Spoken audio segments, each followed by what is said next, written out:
नमस्कार। आज हम लोग प्राचीन भारत में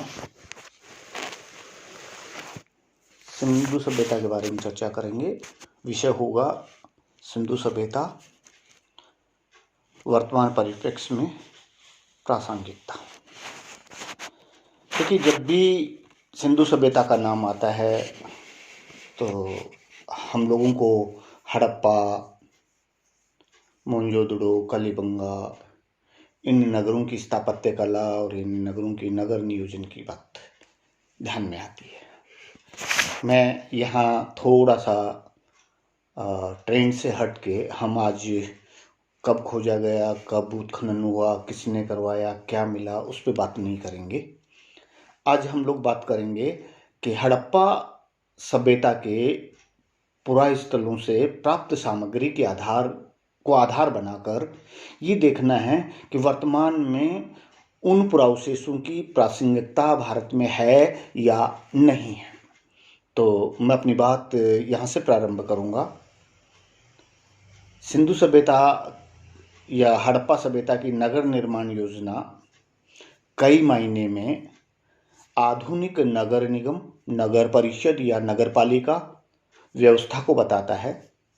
ईसा के 2500 वर्ष पहले सिंधु घाटी के लोगों ने उच्च कोटि की सभ्यता का विकास किया था, इसमें कोई दो राय नहीं है।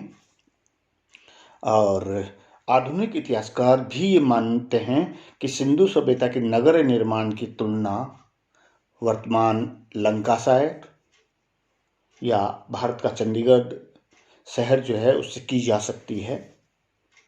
इन शहरों का निर्माण दोनों का ही, या जयपुर को ले लीजिए, योजनाबद्ध तरीके से किया गया। ठीक वैसी व्यवस्था हमें सिंधु सभ्यता के नगरों में दिखाई देती है। हड़प्पा, मोहनजोदड़ो, कालीबंगा, धोलावीरा, लोथल, सुरकोटड़ा, राखीगढ़ी, ये हमारे पास में बड़ी तादाद में उदाहरण है हमारे पास में, जहाँ से हड़प्पा सभ्यता की नगरीय व्यवस्था की जानकारी मिलती है। उस नगरीय व्यवस्था में हमें बड़े बड़े अन्नागार दिखाई देते हैं, सामूहिक स्नानागार दिखाई देता है, राजमार्ग दिखाई देते हैं, सड़कें दिखाई देती हैं और उनके किनारे कूड़ेदान की व्यवस्था दिखाई देती है, जिसको लेकर आज की सरकारें, आज की भारत सरकार, आज की राज्य सरकारें स्वच्छता अभियान चला रही हैं। वो हमें 5000 साल पहले सिंधु सभ्यता के नगरों में दिखाई देता है, इसमें कोई दो राय नहीं है। और उन सड़कों के किनारे संकोण पर काटती हुई गलियों के साथ में नालियां दिखाई देती हैं हमें। आज भारत के बड़े बड़े महानगर जो हैं वो सीवरेज व्यवस्था की बात करते हैं। वो सीवरेज व्यवस्था हमें हूबहू हड़प्पा सभ्यता में दिखाई देती है। ये सारी चीजें एक विस्तृत नगर निर्माण योजना की विशेषताओं को दर्शाती हैं। और ये हमें आज जिनकी हम आवश्यकता महसूस कर रहे हैं शहरों में, ये व्यवस्था हमें सिंधु सभ्यता के नगरों में, पुरास्थलों में खुदाई के दौरान मिलती हैं। आधुनिक समय में जब कि सरकारें निकायों के माध्यम से इस तरह की सुविधाएं दे पाने में विफल साबित हो रही हैं, वहीं हमें 5000 साल पहले हड़प्पा सभ्यता में इस प्रकार की व्यवस्थाएं दिखाई देती हैं। तो इससे जीवंत उदाहरण हमें और क्या मिलेगा। इसके साथ में हम देखते हैं कि सिंधु सभ्यता के नगरों में बड़े बड़े अन्नागार दिखाई देते हैं। हड़प्पा, मोहनजोदड़ो, राखीगढ़ी, यहाँ पे तो आज की तारीख में आप देखिए, भारत सरकार का एफसी के जो गोदाम जो हैं, जहाँ अन्न भंडारण किया जाता है, वो उसी तर्ज पे हैं। उसी संस्कृति की पुनरावृत्ति हमें दिखाई देती है। हमें सिंधु सभ्यता की सड़कों से व्यस्तम परिवहन व्यवस्था दिखाई देती है। आज देख लीजिए, हमें वहाँ से बैलगाड़ी के बारे में जानकारी मिलती है, नावों के बारे में, जहाज़ों के बारे में जानकारी मिलती है, एक प्रकार की उन्नत परिवहन व्यवस्था के बारे में जानकारी मिलती है। उसका सबसे बढ़िया उदाहरण हमारा लोथल का गोदीवाड़ा देख लीजिए, जहाँ उस गोदीवाड़े में एक साथ 60 जहाज ठहराए जा सकते थे, खड़े किए जा सकते थे। सिंधु सभ्यता में हमें अग्नि वेदिकाओं के बारे में जानकारी मिलती है, स्वास्तिक के बारे में जानकारी मिलती है। ये दोनों ही चीज़ें आज भी समाज में प्रचलन में हैं।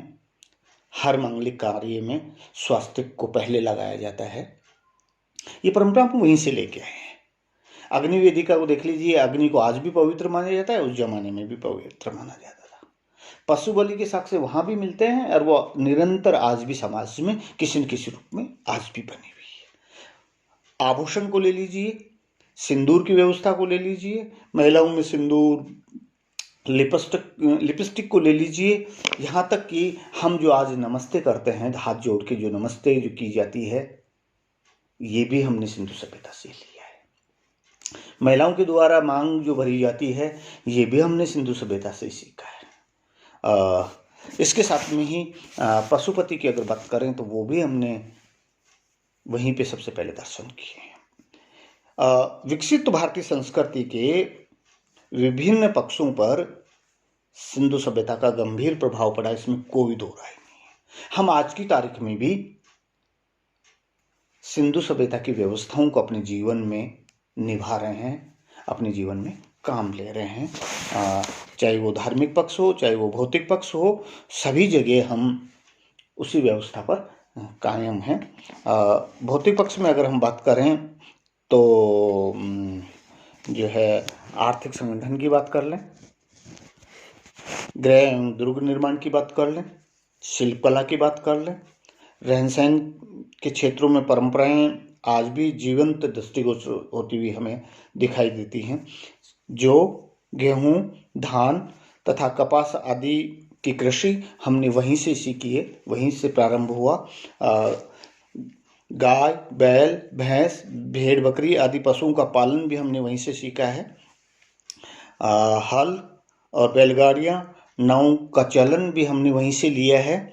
और इसके साथ में हम देखते हैं हमारे समाज में स्त्रियों के केश विन्यास की बात हो, बालों के सजावट की बात हो, जूड़े बनाने की बात हो, या उनके द्वारा आभूषणों का उपयोग हो, पाउडर हो, काजल हो, ये सब चीज़ें हमने सिंधु सभ्यता से ही ग्रहण की है। इसके साथ में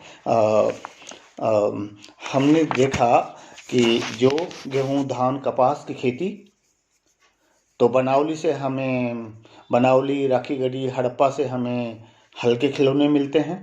कालीबंगा से जो जुता हुआ खेत मिला है, जिसमें एक साथ 2 फसलें की जा सकती हैं, आज भी संपूर्ण उत्तर भारत में वही व्यवस्था है। किसानों के द्वारा जो बैल और ऊंट का प्रयोग खेती में करते हैं, उसी प्रकार का हल काम में लिया जा रहा है और खेती करने का तरीका भी वही है, दोहरी खेती करने का। उसमें कोई अंतर नहीं आया है, वो निरंतर 5000 साल से कंटिन्यूटी में हमें दिखाई देता है। भले समाज में मातृ देवी की उपासना की बात हो, क्योंकि वहाँ बहुत सारी मृण मूर्तियाँ मिलती हैं मातृ देवी की हमें, शिव के प्रारंभिक रूप की बात हो या शाक्त धर्म की स्थापना की बात हो, अग्नि कुंड ले लीजिए, हवन कुंड ले लीजिए, हमें कालीबंगा, लोथल, राखीगढ़ी से अग्नि कुंडों के साथ में उनमें जो हवन सामग्री डाली गई उसके बारे में हमें जानकारी मिलती है।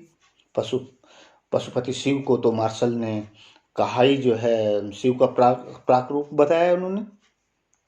नटराज को ले लीजिए, योगेश्वर को ले लीजिए, शिवलिंग और योनि को ले लीजिए, या शिवलिंग की पूजा को ले लीजिए। हमें कालीबंगा से एक मृण में शिवलिंग मिला है, मिट्टी का बना हुआ। मूर्ति पूजा का प्रचलन भी हमारे समाज में वहीं से आता है। वृषभ का अंकन हड़प्पा की मोहरों पे खूब किया गया है। ये वृषभ भी बाद में धीरे धीरे शिव के साथ में नंदी बनता चला गया, नंदी हो गया। आज हम शिव के साथ में नंदी की पूजा करते हैं। नाग पूजा, हमारे यहाँ जो नाग पंचमी आती है, नाग पूजा जो की जाती है, वो भी हमने जो है सिंधु सभ्यता से लिए। वहाँ के टेबलेट्स पे हमें नाग पूजा के बारे में जानकारी मिलती है। भारतीय समाज में वृक्ष पूजा बहुत ही महत्वपूर्ण है। पीपल, बरगद, केला, तुलसी, आंवला आदि। तुलसी को तो हम कहते ही तुलसी माता हैं। इनके गुणों को उन्होंने पहचान कर इनको जो है देवताओं का रूप दिया, जो आज तक निरंतर भारतीय समाज में इनकी पूजा होती, इनके महत्व को समझा गया। हमारे यहाँ जल की पवित्रता को माना गया। अभी एक जो है, हम यूँ कहें कि जो है जल को पवित्र मानते हुए जो है सामूहिक स्नान की बात की गई। ये हमें वहाँ पे बहुत सारे कुंड मिलते हैं। मोहनजोदड़ो से हमें विशाल स्नानागार मिला है। तो धोलावीरा से हमें 16 तालाब मिले हैं और गढ़ी क्षेत्र में जो है 2 बावड़ियाँ मिली हैं। ये रिजर्वायर वाटर की व्यवस्था जो मिलती है हमें, वो पानी की महत्ता को दर्शाता है। हम उसको धार्मिक व्यवस्था में भी जोड़ के देख सकते हैं। तप और योग की परंपरा भी हमें सिंधु सभ्यता से मिलती है। हमें योगी की विभिन्न मुद्राओं में पद्मासन, विशेषकर पद्मासन मुद्रा में मूर्तियां मिली हैं, पत्थर की। इन सबको जब देखते, इसके अलावा हम देखते हैं कि धोलावीरा से हमें एक 70 मीटर लंबा, 24 मीटर चौड़ा, 9 मीटर गहरा एक तालाब मिलता है। वो रोकट आर्किटेक्चर का, चट्टान को काटकर बनाई गई व्यवस्था का बहुत बड़ा उदाहरण है हमारे पास में। नाली व्यवस्था को देखें तो उसको, संपूर्ण नाली व्यवस्था को ढका गया है। पानी रुके नहीं, उसके लिए जगह जगह नापदान बनाए गए हैं। संपूर्ण हड़प्पा सभ्यता में इस प्रकार की व्यवस्था हमें मिलती है। हमें हड़प्पा सभ्यता के 2 केंद्रों से, धोलावीरा और जूनीकरण से, स्टेडियम मिलते हैं।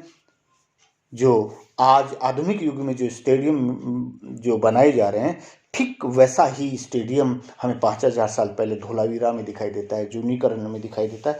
ये बहुत बड़ी बात है। दूसरा, व्यायाम की, योग की अगर आप बात करें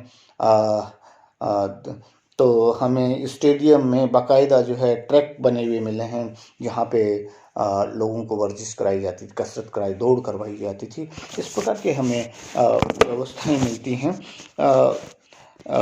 जो है बहुत सारी चीज़ें हैं जिनकी अगर हम बात करें तो वो सिंधु सभ्यता की प्रासंगिकता को सिद्ध करती हैं। धार्मिक रूप में देख सकते हैं, आर्थिक रूप में देख सकते हैं, सामाजिक रूप में हम देख सकते हैं। समाज, वहाँ भी समाज कर्म के आधार पर बटा हुआ हमें दिखाई देता है। हर कर्म के समाज का अलग जो है आवास दिखाई देता है, निवास दिखाई देता है। वर्ग खंडों में विभक्त दिखाई देते हैं नगर भी हमें वहाँ पे। ऐसे ही राजनीतिक व्यवस्था में देख लीजिए, आर्थिक व्यवस्था में देख लीजिए। तो इस आधार पे हम ये कह सकते हैं, संक्षिप्त रूप में हमने चर्चाएं की कि हम कह सकते हैं कि आधुनिक युग में प्रचलित हिंदू धर्म से उनका भेद करना कठिन है, उन व्यवस्थाओं का। और इस प्रकार ये कहा जा सकता है कि हिंदू धर्म और संस्कृति पर सैंधव धर्म का व्यापक एवं गंभीर प्रभाव पड़ा, इसमें कोई दो राय नहीं है। धन्यवाद।